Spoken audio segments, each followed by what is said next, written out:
continue to manage the spring runoff inflows to the reservoir. That said, I want people to be clear about this. Just because I've lifted the warning doesn't mean that we're out of this crisis. This crisis will continue until all facilities related to the Oroville Dam are completely fixed and fully operational. I want people to continue to pay attention to what's going on, and I want them to be prepared to evacuate if that becomes necessary in the future, if there is a risk that rises to that level. Now, in an effort to do that, keep people informed about what's going on, let them know what our plans are, we're holding community meetings for residents in southern Butte County who live in the in the evacuation zones.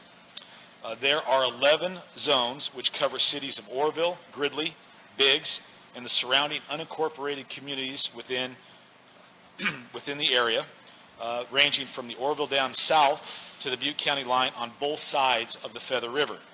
Each evacuation zone includes a recommended evacuation route, public assembly points, and an evacuation center. We've already held 2 meetings. The first one was in Gridley. The second one was last week in Oroville. The meetings were very well attended. We provided the attendees with information about our evacuation plan, and we are scheduled to have 2 more meetings taking place this week for the residents of Palermo, which will cover zones 3, 4, and 10. That meeting is taking place Wednesday, March 22nd at 6 p.m. At the Palermo School Gymnasium. That is located at 7350 Bulldog Way in Palermo.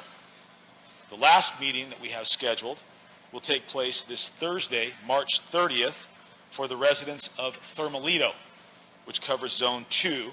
That meeting is at 6 p.m. at the Nelson Avenue School, which is located at 2255 6th Street in Oroville. If there are needs for additional meetings beyond that, we will certainly hold them. And I've been contacted by a number of community groups who I've spoken to about the possibility of holding meetings specifically for those groups. I also want to encourage Butte County residents who may not be able to attend the meetings to visit buttecounty.net/OEM. That stands for Office of Emergency Management. There they can view the flood evacuation maps.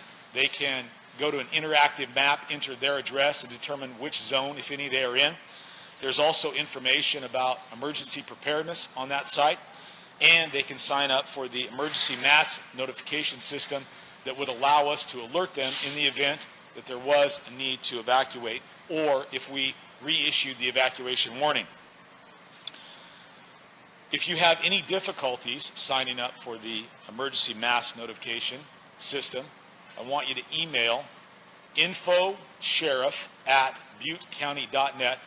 Provide my staff with your name, address, and telephone number, and we will work to get you signed up and deal with any difficulties that you might be having. You can also learn about the SNAP program, which stands for Special Needs Assistance Program, on that website. And so if you are a person with a disability, or you know someone with a disability who might have a difficult time evacuating, please sign up for that program as well, so that first responders will know where you're at and be able to send help to help you evacuate in the need that arises. At this point, I'm going to turn the conference over to Acting Director Bill Croyle, and he'll update you on what's going on with Spillway.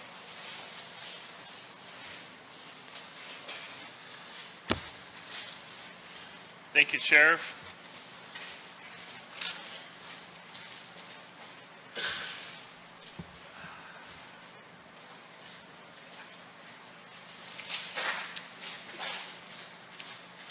Aaron, can you close the doors over there? Thank you. So again, Bill Croyle with the Department of Water Resources. Thank you again for coming to our press briefing today. We're at another step in our process that I want to provide a lot of information. So we have a lot to cover, Hopefully I'm going to answer a few questions before they're asked, but then we'll take questions after we talk to some of our key partners, being Caltrans and the California Department of Fish and Wildlife. First, I want to also, again, express our appreciation for the communities, City of Oroville, Butte County, our downstream neighbors that have been working with us through this process, staying informed, participating in the outreach activities that the sheriff is conducting with regard to the evacuation mapping. You know, I think that goes to kind of we are adapting to the lessons learned on the fly here, which is very quick. And so being engaged and asking those questions and participating in these kinds of events and activities is super important for all of us to learn from what has happened here in Oroville and take that for in the end we'll have a safer dam, safer communities, and be more prepared for almost any emergency that might come our way. So first I'm going to start off with the numbers. The current lake elevation as of about an hour ago is 836.8, a little less than that. Our inflow, which fluctuates quite a bit during this time of year because of the diurnal effects of day and night. Right now we're looking at about 23,000 CFS coming into the lake. The spillway flow is at 40,000 CFS. The Hyatt power plant is currently at 0 CFS, and I'll talk a little bit more about that. Our tail race elevation is 232.8 feet, so it's dropped a little bit here in the last day or so. And our total river flow down the Feather River is still at 40,000 CFS. So I want to talk, first we'll talk weather, then we'll dive into some of the activities that are going on today. So again, we have some additional beautiful weather scheduled for Butte County here in the coming days. We do anticipate a little bit of weather up canyon on Thursday and Friday, not a lot. The key there being snow levels down around 4,500 or so. So it's pretty cool here this morning, and so it sounds like even though it'll be warm during the day, it sounds like later in the week it'll get a little cooler. And then looking out 10 days in our Feather River process, we have a small weather event that's forecasted, again, starting on April 4th through the 6th or 7th. Looking at average for this time of year, in the past weeks, been looking at 200, 180, 150% of average for these different sets of dates. So the forecast, again, for the Feather River Basin for the next 10 days is looking at 63%. So we like that. I think we have plenty of water and snow in the watershed. However, we are looking at setting in Northern California, we're just a few inches of rain in this water year to exceed the second wettest year on record. That goes back over 100 years. We're not quite there yet. We don't need too much more rain, but I would anticipate, given our weather patterns that we've had here in the last number of months, that in our water year goes through October 1st, and so we have plenty of time to kind of make that, break that second wettest year on record, if not the wettest year on record. The inflows that we are forecasting out 6 or 7 days are going to range between, on average for the day, we'll see some decreases here with this weather that we're having in the cooler weather, Upper Canyon down to about 17,000, but then increase over the next week or so, primarily due to snow melt, but then also a little bit because this incoming weather, somewhere around 27,000 cubic feet per second. We will see higher flows during parts of the days and then lower flows. Especially there's a lot of other smaller reservoirs upstream. We have other reservoirs that are now spilling. Lake Davis, I think, was in the paper. Frenchman, which we have a drone video posted up. So this is the time of year with the kind of snowpack and weather we've had, we're going to see those kinds of spills, and those are being factored into the inflows and then resulting operations here at Oroville Dam. So I'm going to talk a little bit about what's going on today with the main spillway. First of all, the flow was turned back on the spillway on March 17th. We started out at 50,000 CFS and then dropped back to 40,000. for a couple different reasons, to make sure that we minimize erosion within the channel that's to the south side of what's left of the spillway, and then our backwater concerns on the Hyatt Powerhouse.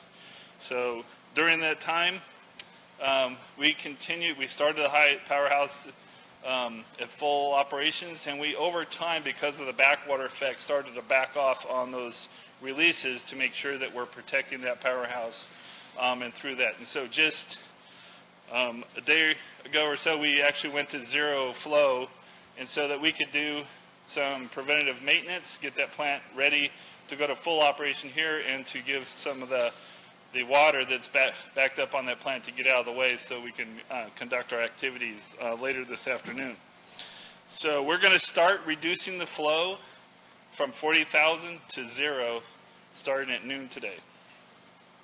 So the process to step down has been revised and tweaked. Lots of consultation with our downstream water agencies, the Flood Operations Center, local levee maintaining agencies, our fish resource agencies, to make sure that all of the concerns that everyone might have are factored into our revised plan. Again, this will take place for about 6 hours, and as we step in here in a couple hours, or about 4 or 5 hours, we'll see Hyatt Power Plant come back up to full operation. We will continue to manage our flows during different time steps. So about sometime on Wednesday morning, at least the plan is to be at about 13,000 more or less in the Feather River downstream. Again, that's Wednesday morning.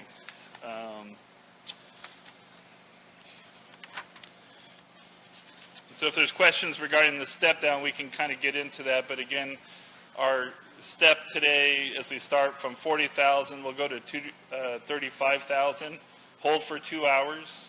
Step again down to 30,000, hold for 2 hours, and then we'll quickly step down to zero from that. At the same time, once we get to 30 and watch the step over 45 minutes down to zero, we'll be pulling up both the Hyatt Powerhouse and making additional releases from the Thermalito Afterbay.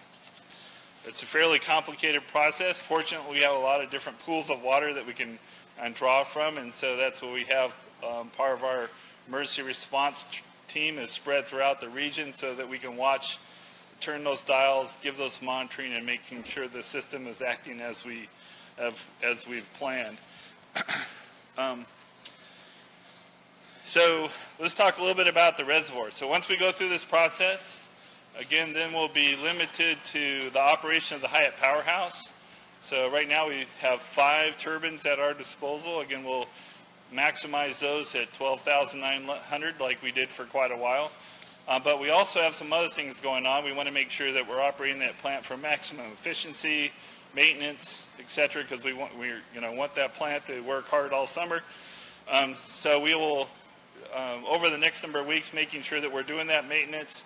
And so we may do adjustments for either plant reasons or for the backwater concerns. Again, as we come off the spillway, we should see far less concern with the backwater, and we'll see how that works here in the next 3 or 4 days.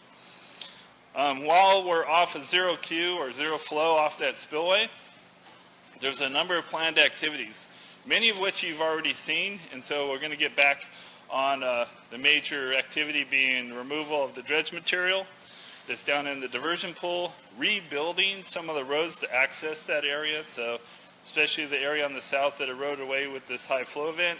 We're going to rebuild that access road so we can have the dredge to remove dredge material going both ways, to the north and to the south. We'll do a little bit more armoring at the base of the spillway, again, for the help help facilitate that dredging and removal of that material to those spoil sites.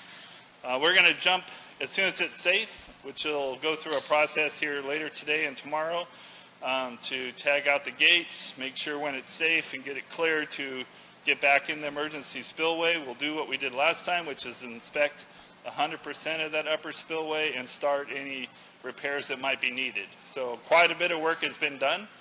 But again, they'll go back in, check for any additional work, any spalling, anything that may have happened. They'll jump on that. That includes any of the shotcrete at the very end that we put in, off the very end of the spillway and underneath. They'll go and look at that, inspect how that held up. And then if there's things that they feel like they want to do or need to do, then they'll go ahead and plan that out for this next week. We're going to, again, go back to sealing any and all joints. Any repairs where we have spalling, or that's where some of the concrete pieces come up because of the water flowing off the top of the deck.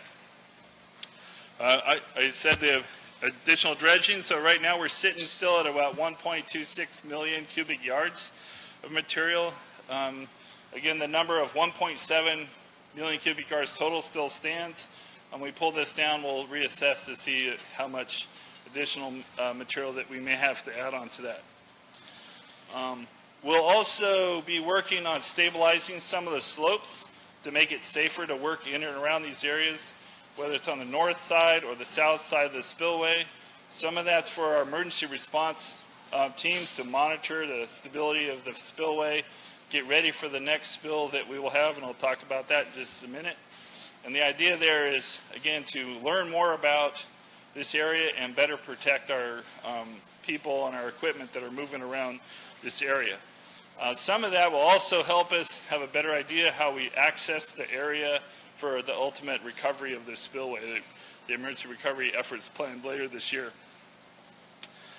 One of the key things that we're working with our regulatory partners, the emergency response team, the recovery team, and our independent board is assessing the geology in and around the spillway and the emergency spillway. So we have a number of drill rigs that have mobilized on site. And so some of those rigs now are drilling holes, collecting that geologic information.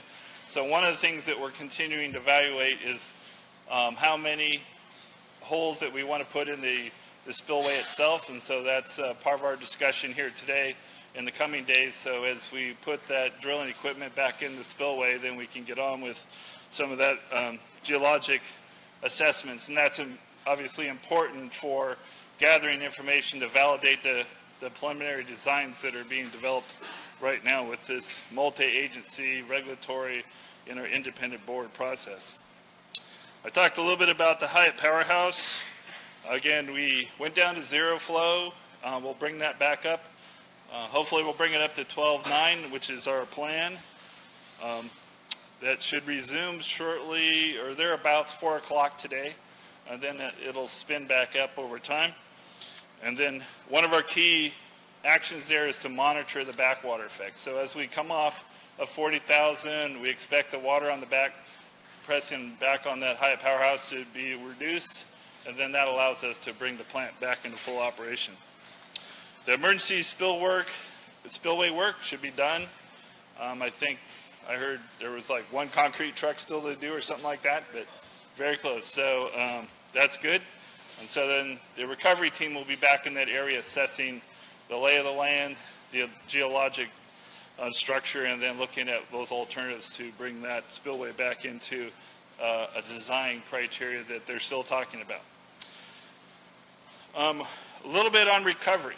And so I've stated before, as soon as an emergency incident starts, the emergency managers need to start the recovery activity. And so that started about the same time this event happened, starting back on February 7th. So they're becoming more active. Some of the trailers showing up on this field office site, or for those recovery teams to come together, transition from response into recovery. We're collecting that information. As I indicated last time, there's a number of activities that are being planned, and so those activities are being implemented now. One of which, as I understand this morning, the contract was let for the construction, alignment, improvements for the Burma Road. Again, that's going to be a major access point for a lot of the construction equipment needed to access the spillway from the north.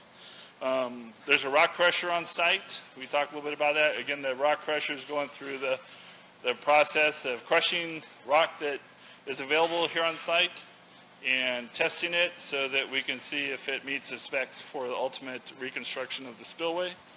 There's a lot of fencing for public safety that's going in because there's a number of areas that we're concerned about with regard to public access and making sure that we're working within the boundaries of our project. There's a concrete batch plant that's being in the process of being acquired again to mobilize that equipment. Even though we don't have the design or done and approved, there's a number of things that we need to do now to make sure we're prepared for when it is time to start the physical reconstruction. All the staging's done, materials are on site, the coordination between a lot of different entities and contractors needs to take place. We will, if I have anything to do about it, we'll have a spillway to use by November 1st. Whether that's a permanent or temporary structure is yet to be decided. Part of that comes back to the alternatives that are being vetted out through not only the department, but our regulatory agencies, our independent board of consultants, and ultimately we're briefing the governor, the water contractors, et cetera, to make sure that we're doing everything we can to implement a corrective action before wet season next year. We'll know more about that actually fairly quickly. Maybe not the complete design, but we expect to have a 60% design vetted through the process here later this week or very early next week. So that'll be one of the things that we talk about next time we get together, is what that design looks like and what the contingency plans are for if a particular design is executed and we run into a roadblock, is what are those other things that we're going to do to ensure that we have a safe and usable spillway, an emergency spillway for this next flood season. At this point, before we get into questions, I want to invite our Caltrans and California Department of Fish and Wildlife partners up. So we'll start with Gilbert.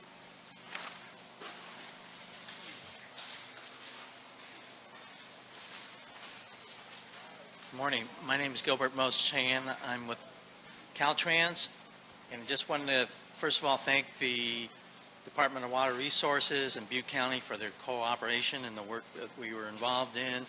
Especially want to thank the people of Oroville and Butte County for their patience during the construction of the road that we've been involved and with the inconvenience with the road closures. So we really appreciate their patience and understanding during this construction work. Caltrans, our primary role in this is rebuilding Canyon Drive, which is the designated haul route for the large heavy equipment and materials. And Caltrans recommended to the county as well as the Department of Water Resources a construction design, basically a highway design for a county road. So we've been involved with that. We started February 28th, and it's a 1.3 mile stretch of local road that connects from the spillway down to State Highway 162. So we've been involved in rebuilding that, and work has been progressing really well. We've got one final layer of asphalt, some work on the shoulders and striping, and some other small final work with the driveways, and we should be finished within 2 weeks. So work has been done already. It's for a while we only had one lane open as we worked on certain sections and phases. Now the entire road is built, and it will be built to withstand heavy equipment and all the materials that may be required to work toward the recovery, the spill recovery work, and so it should be a long-lasting road. So we appreciate all the efforts of everyone. We should be finished within a couple of weeks. All right, thank you.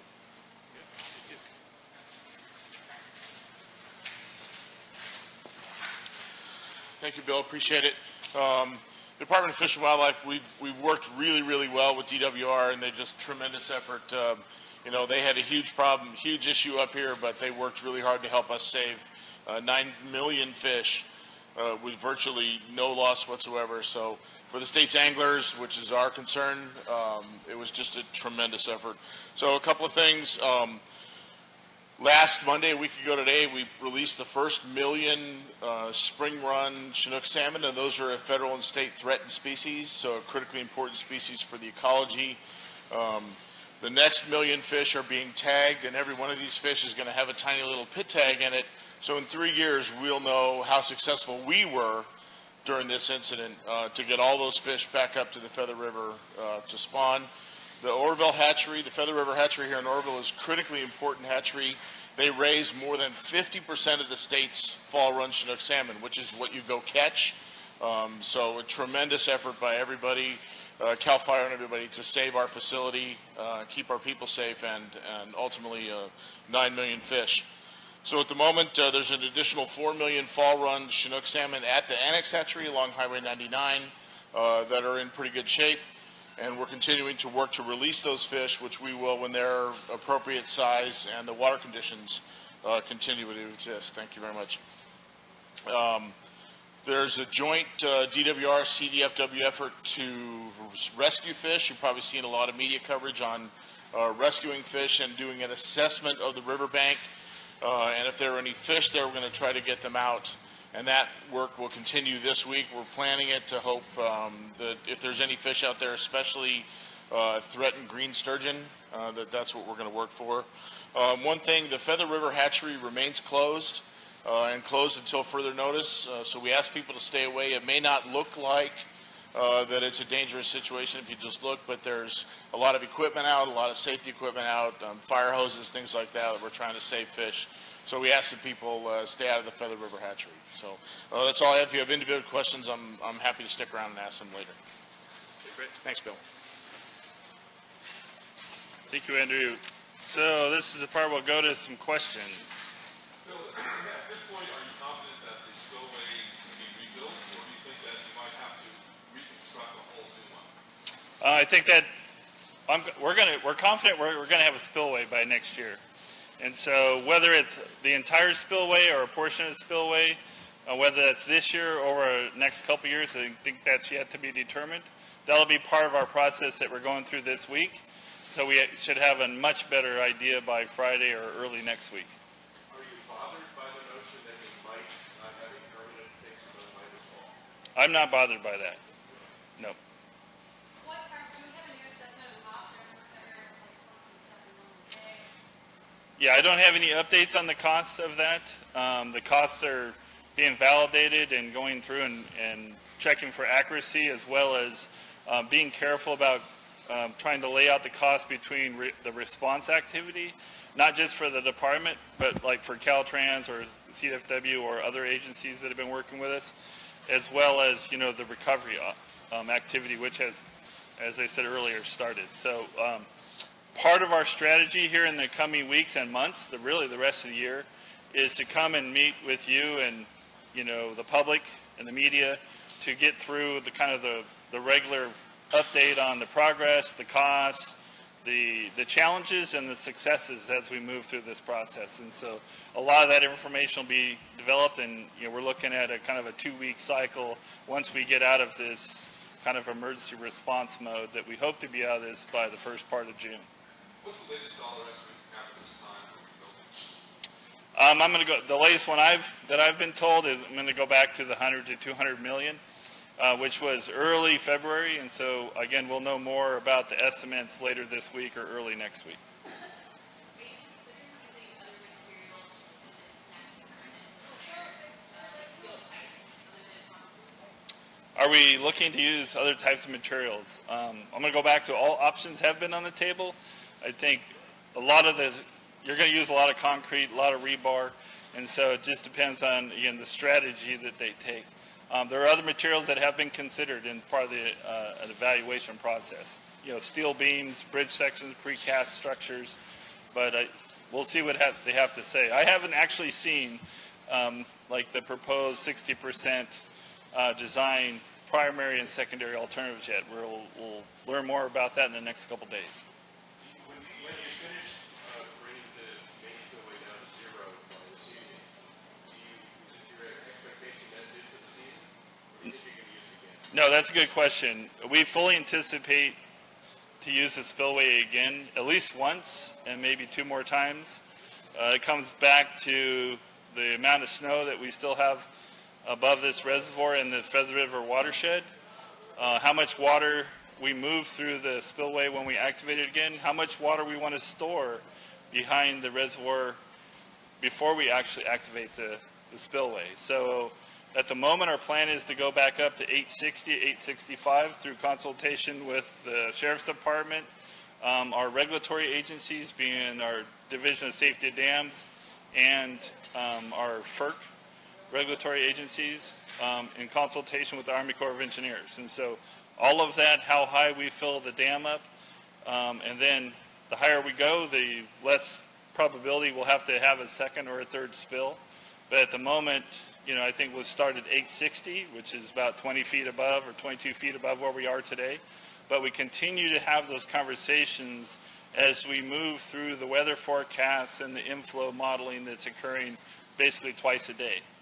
And so these are conversations that our Project Operations Center, through their Emergency Operations Center there in Sacramento, is briefing up our Oroville Incident Commander and people here on site to really understand the watershed dynamics and ultimately how much water we have stored behind the dam. Is there any consideration given to just may upset the contractors, but just draining that lake? Draining the lake. I don't even know. What's that? Well, drain the lake. As low as it could possibly go. Well, we're going to operate this dam for the rest of the year with a lot of input from not just ourselves, the weather forecasts, but our regulatory agencies, our environmental resource agencies. The impact of this dam goes, how we manage our resources flows not only from here in this community, but all the way to the Delta. So this reservoir is part of the engine that maintains freshwater conditions in the Delta. So that's all being factored into the water level for first and primary is public safety here at the reservoir. So part of your question is, how far do we drain it to make sure that we have enough flood storage, whether it's this year, which would be near term, or long term, be at the end of the summer and early fall, to make sure based on the flood control spillway and the emergency spillway and the operation of the Hyatt Powerhouse, how does that all look? And so that will affect, I think, the primary consideration on how high or how low you store water within this lake. That'll be first. And then we go into our regulatory requirements, whether that's dam safety, whether that's environmental, whether it's water supply. Fortunately, the Hyatt Powerhouse was protected by almost superhuman effort to waterproof that plant and keep it operational. And that effort goes on every day to make sure that it's waterproof, that something changes, that we can take on that additional tailwater. We might have to turn it off if we get more tailwater than they want. But again, that's why we're going to start back on dredging to make sure that we clear that channel and we can operate that plant at full capacity. There, go ahead. What did you mention was going to happen with the emergency spillway, and are you foreseeing that there's any possibility that you would resort to using that? Well, as I've said, Mother Nature has taught us a bunch of lessons every time you think you know what you're doing, Mother Nature gives you a little poke. And so I don't want to mislead the public that if we got into a very difficult situation, we will have to use the spillway. But that's why we've spent millions of dollars to reinforce what we have there and mitigate the erosion concern that we have here. And we've had a lot of amazing technical people debate and come up with our kind of multi-phased approach. And so it's essentially done. So if we had to use it, we could use it. Now, do I want to use it? I don't want to use it. I don't think the sheriff wants to see us use it. And the city of Oroville probably doesn't want us to use it. But I don't want to say we're not going to use it, because if something really terrible happened, then it's there for us to use. Are there ramifications to turning the spillway on and off repeatedly? Well, we're going to learn a lot today when we turn it off. We've done everything that we can. And when I say a number of very talented, very experienced people have gone into helping us install the protective measures that we did before we turned the spillway back on, like the rock bolting, the shotcreting, pulling the slopes back, understanding the dynamics of using the spillway at certain flow regimes, like 40,000 versus 50 versus 20. So all of those things set us up for a really successful use of that spillway for the rest of the year. Now, when we come off the spill today, there's a number of different monitoring teams and cameras that have been set up to collect all of the available information so we can learn, how the spillway and the geologic structure around it act as we come down to 35, 30, ultimately to zero within that spillway itself. And then we'll jump back in as soon as it's safe, do those assessments, and if there is corrective actions or protective measures that we need to take, then we're going to do those. Okay? Thank you very much. Thank you very much.